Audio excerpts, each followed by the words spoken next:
Hello and welcome to episode 3 of Mastering Echo. What I'm going to touch on in this video is positioning, how aggressive I can be now that I'm learning more about the character, and when to flank and when to stick back with my team.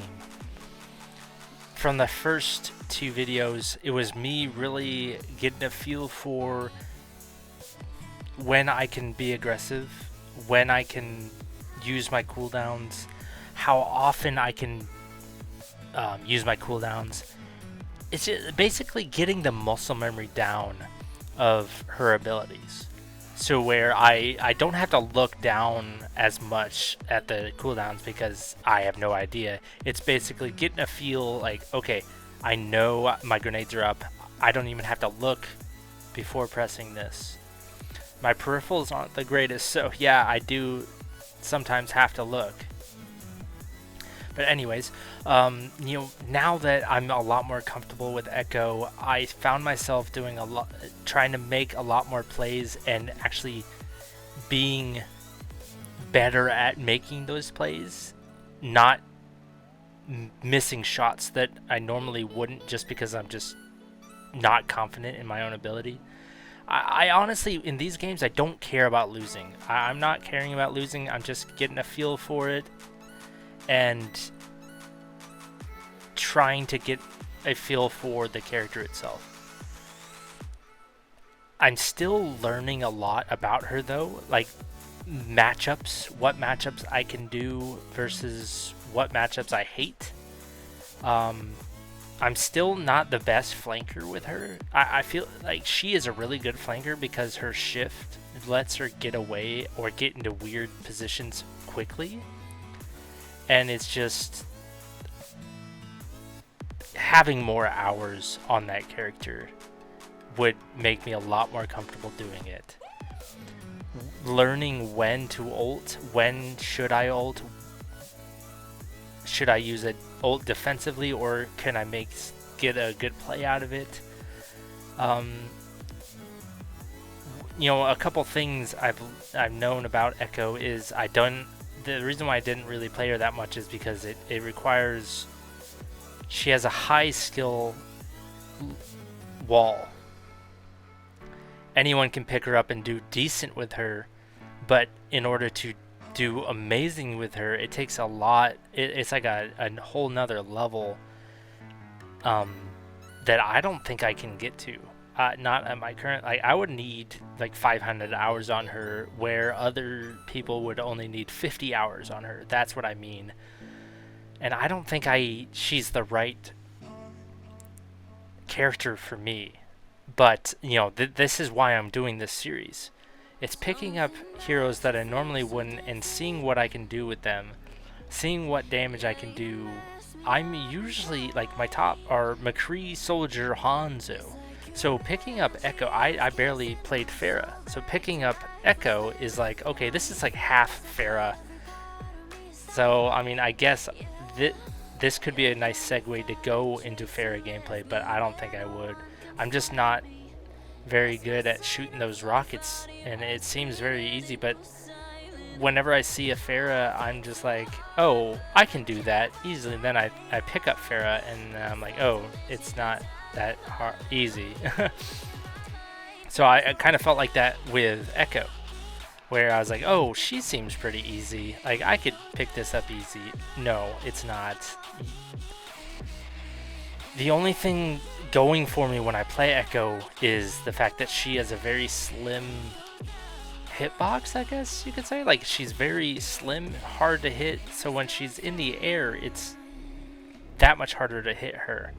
And I think that is why I survived so many times in the air, she's really hard to hit. So now you can see in this game that I don't know exactly where I should be. I'm trying to stay up in the high ground, but then I see when we get picks, I'm going in. I'm getting in their face. And that's, if I'm in their face, I can hit all those bombs. I can hit the beams. So that's where my comfortability is like I stay at high ground until I see we can make some picks. But if I'm the one on the team having to make the picks, I haven't been doing that on Echo. Like, when you're Hanzo, you make that pick. I just sniped their support. We're good. We're one up, and then people get aggressive. On Echo, I guess I'm not comfortable doing that yet. I'm kind of playing scared, and I'm usually not. I don't act scared like this after so many hours playing a hero, and it's kind of throwing me off. Where I'm still questioning where I should be, questioning whether this flank is good, questioning, am I going to be able to win this 1v1? Usually I'm like, I got this guy, this is easy. Like, not at this point in hours, like I'm 10 plus hours on her, so it's kind of throwing me off, and it's making my mind go, okay, maybe Echo's not the right play for you. Now that could be it, but I'm not gonna give up. It's just my mentality for comp is why should I play a hero that I'm not good at or am not gonna get any better at? Why would I play Echo when I can do so much better on someone else? But I mean, what if I'm really, really, really, really good at Echo? It just takes me some time. I just need to learn to be more patient with my abilities. Learn to, okay, if I had gone up 10 more meters, I would have hit 4 more grenades with my right click, and they would have died. It's little things like that. And knowing when to ult, like now I've just been ulting whenever. It could be like the worst possible time, like right here. I have no idea if this is a good time, but I just know I get my ult really fast.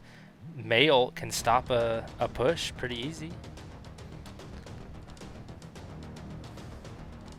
But I felt definitely out of my element in these few games.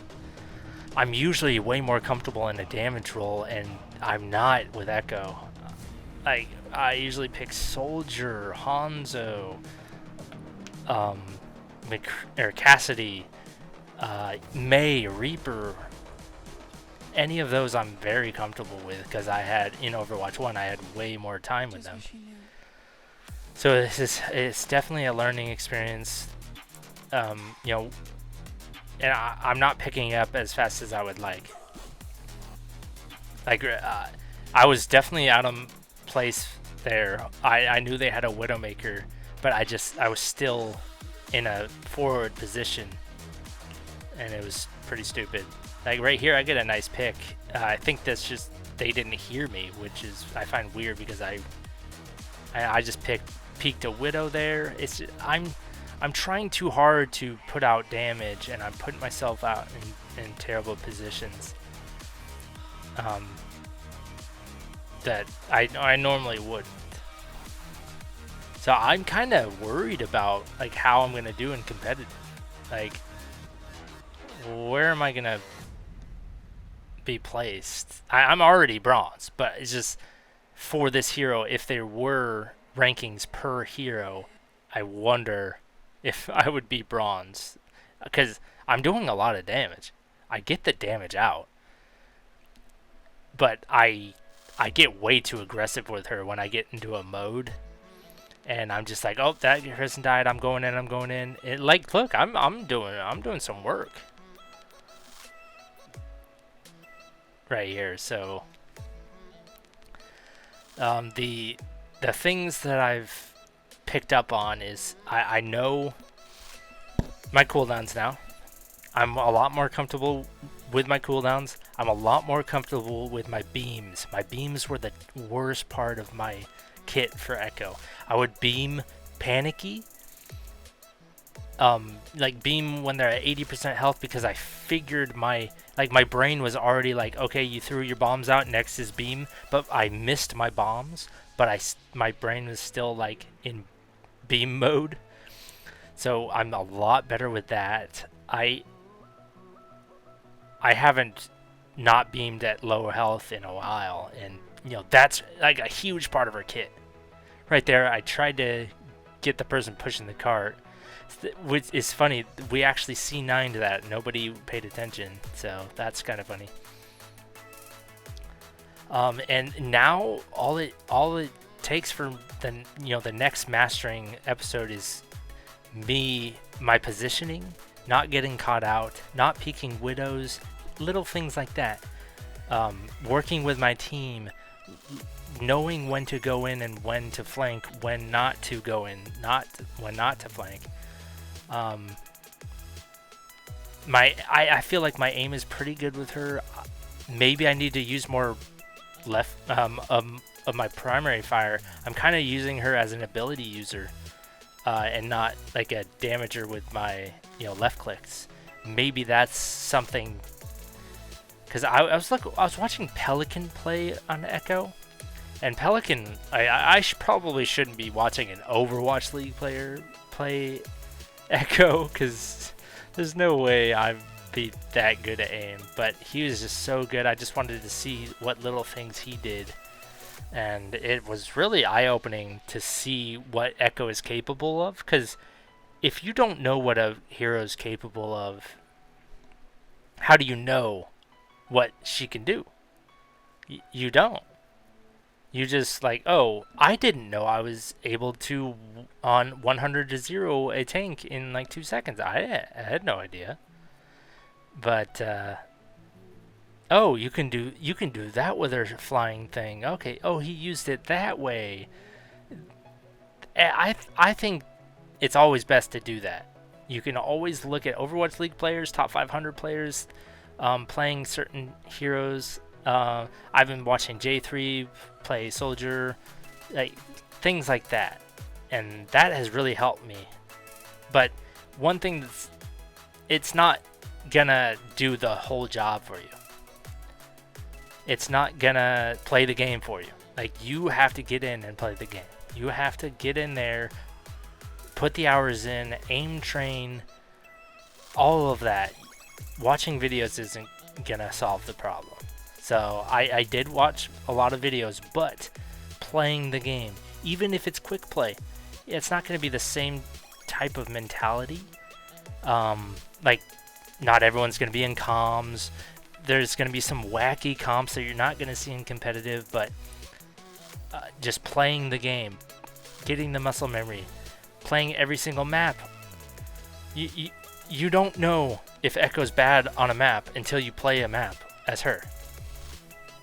So, just, that was my thought process playing Echo. I wasn't, like, when I play Soldier, Hanzo, Cassidy, I am having a lot of fun.